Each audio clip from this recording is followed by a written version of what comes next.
pense que la chirurgie esthétique n'est pas la seule chirurgie qui répond à un désir. Toutes les avancées, à mon sens, technologiques, chirurgicales, de plus en plus répondent à une question de désir. On peut très bien voir avec des lunettes. Pourquoi aller faire une chirurgie de la myopie? On peut très bien marcher avec une canne allègrement. Pourquoi forcément aller mettre une prothèse de hanche? Pour que les gens soient similaires aux autres et soient dans la réponse à un désir de s'intégrer et d'être dans la norme. Donc le désir... Alors on peut réduire la médecine à ce qui est vital. Mais après, de plus en plus, je trouve que dans énormément de domaines médico-chirurgicaux, même certaines thérapeutiques, médicamenteuses, on les applique à un désir de mieux-être. Ce n'est pas l'exclusivité de la chirurgie esthétique. Vous pouvez m'en dire un mot? Alors je pense, c'est pour ça que j'ai dit que la frontière est tout le temps redessinée par la société, par la médecine elle-même et par les personnes. Je pense qu'il y a quelque chose de... Mais c'est pas...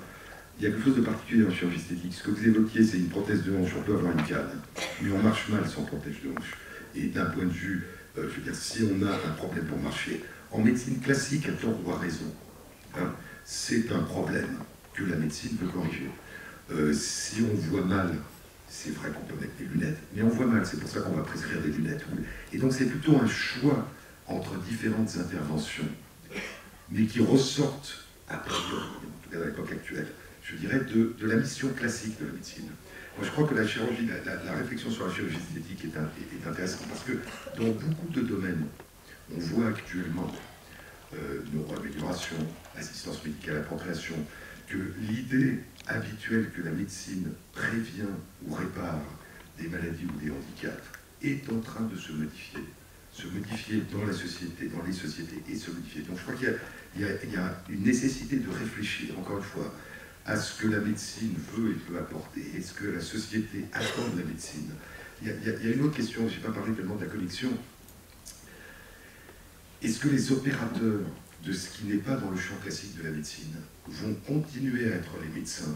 Est-ce que d'autres opérateurs vont venir? Alors, on voit que dans ce qui concerne la connexion, le fait d'avoir vos données de santé qui sont recueillies et qui vous informent en permanence du fait qu'il faudrait peut-être s'arrêter, boire un verre d'eau, se coucher, prendre tel médicament. Là encore, ce qui est intéressant comme c'est instantané, c'est est-ce que les personnes sont pilotées par l'algorithme qui analyse leurs données ou est-ce que c'est elles qui l'utilisent, hein. Il y a un vrai problème. Les opérateurs ne sont pas du tout des opérateurs médicaux classiques. Google, c'est Facebook, c'est des industriels pour lesquels il n'y a pas ce passé de relation avec la médecine qui existe par exemple avec les industries pharmaceutiques, qui a été régulé, qui existe avec les assurances. Et donc, c'est des entreprises pour lesquelles, je dirais, la santé est un produit comme un autre, hein, qui n'a pas de spécificité. Et donc, je pense que la question, est-ce que vous allez avoir, ça commence pour l'interprétation des données génétiques, est-ce que vous allez avoir des opérateurs privés qui vont dire, du moment que ce n'est pas très invasif, qu'on n'est pas en train de faire une intervention chirurgicale, il n'y a pas besoin de médecin. Et comme il ne s'agit pas de prévenir ou de réparer une pathologie ou un handicap, c'est pas de la médecine. Et donc, est-ce que les opérateurs d'amélioration vont apparaître un peu comme les opérateurs de connexion et de collecte de données qui n'ont aucun passé de relation avec le monde médical, avec les associations de patients, avec les réglementations. Et donc, c'est une question importante de savoir jusqu'où la médecine considère que ça doit être de son champ et que donc la régulation nationale, européenne, internationale doit dire, comme pour les médicaments, que ça ne peut être fait que sur ordonnance après avoir été testé, où on se dira c'est pas de la médecine. Et donc au fond, n'importe quel opérateur peut s'en charger. La chirurgie esthétique, c'est de la chirurgie, c'est de la médecine. C'est de la chirurgie, c'est de la médecine, et le désir cache souvent une souffrance, alors une souffrance que l'on peut discuter, mais qui est en rapport avec une société qui est de plus en plus agressive, et qui s'attaque à des gens qui parfois n'ont pas la structure mentale pour résister à ça, et sont en vraie souffrance, donc vrai inconfort. Et là, d'après la déclaration de l'OMS, on est vraiment dans un problème de santé. Voilà, moi je crois qu'il y a une autre question, mais qui est un peu différente de ce cadre, c'est lorsqu'il y a, je dirais, au fond, lorsque le problème est d'origine sociétale, est-ce que la médecine doit suppléer au déficit de la société, ou est-ce qu'elle doit demander à la société de subvenir à son déficit? Donc qu'il s'agisse des problèmes d'obésité, par exemple. Est-ce que le problème, c'est c'est que l'obésité est proportionnelle au niveau socio-économique quand il est de plus en plus défavorisé? Est-ce qu'on doit faire en sorte qu'il y ait une prévention sociétale de l'obésité, ou est-ce qu'on doit charger la médecine de faire des interventions chirurgicales pour la maladie? Il y a plein d'exemples comme ça. Donc, je pense qu'il y a un grand risque. Au fond, la médecine, elle peut apprendre, alerter, recommander, conseiller la société, mais il y a un très grand risque de demander à la médecine, au fond, de pallier des problèmes qui concernent simplement nos relations les uns avec les autres. Ne soyons pas des assistés encore plus. Si quelqu'un veut organiser une table ronde là-dessus, sur cette thématique, je suis partant. Je voudrais rajouter qu'il y a un domaine où l'articulation justement entre la demande de la société et les réponses médicales possibles sont perverties, c'est celui de la pathologie psychiatrique, où on voit finalement dans la rue des malades qui autrefois étaient soignés, et qui maintenant, vous l'avez évoqué, soit en prison, soit dans la rue.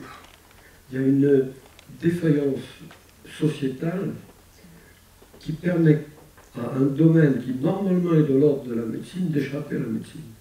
Oui, vous avez raison, et ça nous avait énormément frappé quand on a fait un avis sur santé et médecine en prison, de voir le nombre de personnes atteintes de schizophrénie grave qui étaient emprisonnées.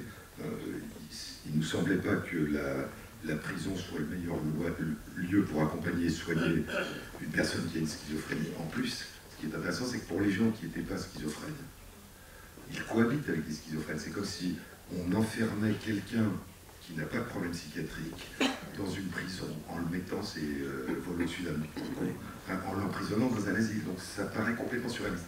Mais ce que vous dites est vrai, ça c'est du domaine de la médecine. Mais ce qui nous a frappé, c'est que parmi les personnes, la majorité des personnes qui sont en prison sont pour des courtes peines. Et la majorité d'ailleurs sont en prison préventive. La majorité, ce qu'on ne sait pas des personnes qui sont en prison, en tout cas à l'époque où on a fait notre avis il y a quelques années, ils sont là. En fait, c'est des présumés innocents. Les coupables confirmés par la justice sont une minorité de gens qui sont en prison. Et parmi ces personnes, il y a beaucoup de jeunes. Et statistiquement, le nombre de jeunes qui n'ont pas de logement, qui ont quitté l'école, qui ne vivent pas avec leur famille, etc., est considérable, représente un pourcentage très significatif. Et là, on est, je dirais, dans des questions d'accompagnement sociétal qui ne sont même plus du ressort de la médecine. Donc on a à la fois, un défaut d'accompagnement médical que je traduisais un peu par le fait que de plus en plus la médecine, quand elle ne peut pas guérir, a tendance à se retirer. C'est vrai que les maladies psychiatriques graves, pour l'instant, on peut les accompagner, on peut alléger la souffrance, on ne peut pas forcément les guérir. Et puis il y a des problèmes sociétaux, je dirais, sur lesquels, encore une fois, la médecine peut alerter. Parce qu'on sait que ces jeunes qui ont quitté l'école, qui vivent sans domicile, vont avoir des problèmes de santé majeurs, indépendamment du fait de se retrouver ou pas après. Mais je veux dire, c'est pas à la médecine d'essayer de aller au reste. Il y a une défaillance sociétale qui moi, me frappe, c'est que depuis des siècles, la fonction asilaire était une fonction extrêmement importante.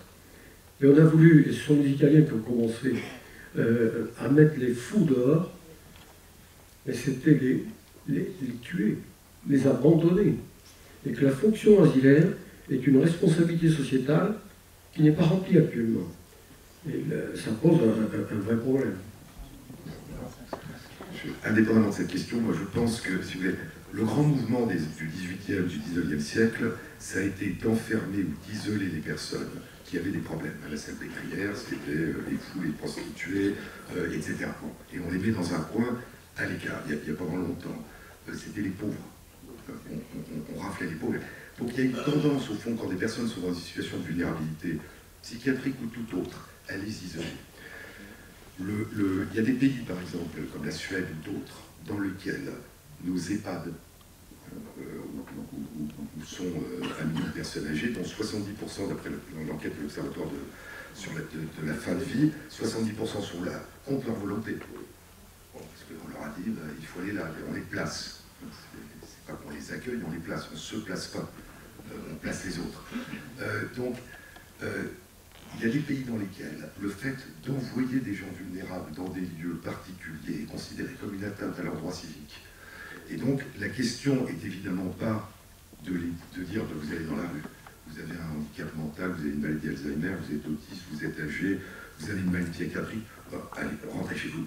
C'est de réussir à les accompagner près de chez eux ou chez eux et de les insérer dans une vie sociale. Et donc je crois que ce qu'il y avait de, moi, ce que je connais de ce mouvement tragique à la fin des années 60 en Italie, c'est la volonté de arrêter l'enfermement sans avoir pu créer les conditions d'accompagnement. Donc si vous dites à des personnes, ben, débrouillez-vous toutes seules et qu'elles sont vulnérables, on ne peut pas. Donc je crois qu'il y a une culture de l'accompagnement à domicile, près du domicile. Si je devais donner un exemple simplement, ce qui m'a toujours frappé, beaucoup d'hôpitaux gériatriques sont des sanatoriums transformés. Or, les sanatoriums pour tuberculeux étaient loin de tout, parce que la tuberculose était contagieuse. Et on a trouvé que le meilleur moyen de soigner des personnes âgées vulnérables, c'est de les envoyer loin de tout, pour s'en occuper, où elles sont coupées. Donc je crois qu'il y a vraiment une réflexion sur, je pense qu'elle touche les maladies psychiatriques de manière très particulière. Mais je crois qu'il s'agit de handicap, de grand âge, de toute une série de problèmes. Comment faire en sorte que ces personnes puissent vivre au milieu des autres et qu'on ne les envoie pas ailleurs, ou en général on les regroupe d'ailleurs, sous prétexte que c'est le seul moyen qu'on a de les accompagner. Le problème, c'est qu'on a fait le constat, justement, de cet enfermement pour des raisons de protection, entre guillemets, de la société, et qu'on a voulu, en les libérant, entre guillemets, là encore, qu'on a voulu les insérer dans le milieu social banal, avec la politique de secteur. Politique de secteur dans les années 70, mais qui n'a pas vraiment fonctionné. Et donc cet accompagnement que vous évoquiez, il n'a pas bien fonctionné. Et on les a laissés, on les a abandonnés. Tout à fait, je crois. Si vous voulez, moi, il y a un exemple qui me frappe beaucoup. Il y a plusieurs pays qui ont une politique vis-à-vis. C'est la psychiatrie. Les maladies psychiatriques, c'est comme les maladies contagieuses.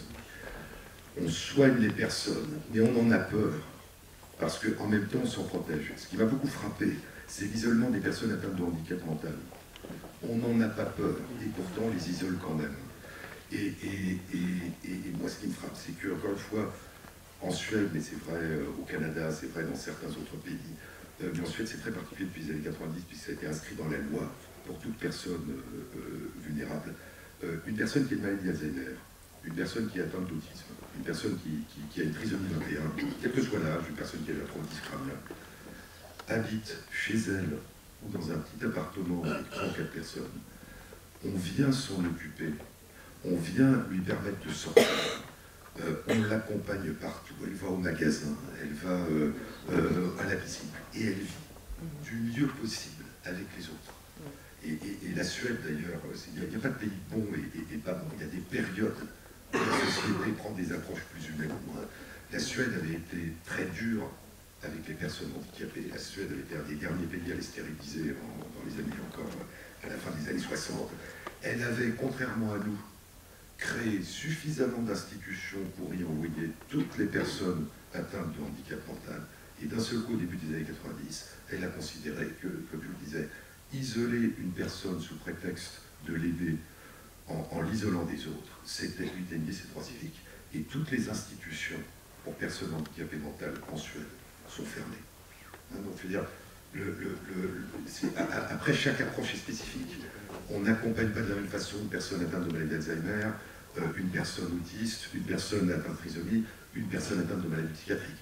Mais l'idée, c'est qu'on l'accompagne près de chez elle, au milieu des autres, et après, on essaye que l'accompagnement soit le plus spécifique et le plus adapté. Je voulais savoir dans le devenir ce qu'avaient prévu les lois bioéthiques à l'échelle internationale, c'est-à-dire concernant l'intégrité, l'individualité des libertés fondamentales, y compris de masse, et j'extrapole jusqu'au conflit armé. Et notamment, je fais allusion au microchip. Je voulais connaître leur position sur les lois bioéthiques. Le comité consultatif national d'éthique est le premier qui a été créé au monde, il y a 32 ans en France. Tous les pays maintenant, la plupart des pays du monde, en ont un. Il y a d'autres instances internationales qui ont été créées. Les lois relatives à la bioéthique, c'est une spécificité française, ça ne concerne que la France. Donc ce qui est intéressant dans votre question, c'est qu'est-ce qui se passe au niveau mondial.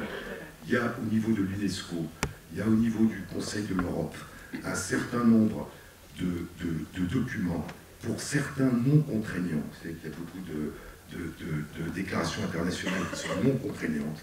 Donc la déclaration de l'UNESCO sur la bioéthique et les droits de l'homme, c'est lié explicitement, a été adoptée à l'unanimité par tous les États. Malheureusement, elle n'est pas contraignante.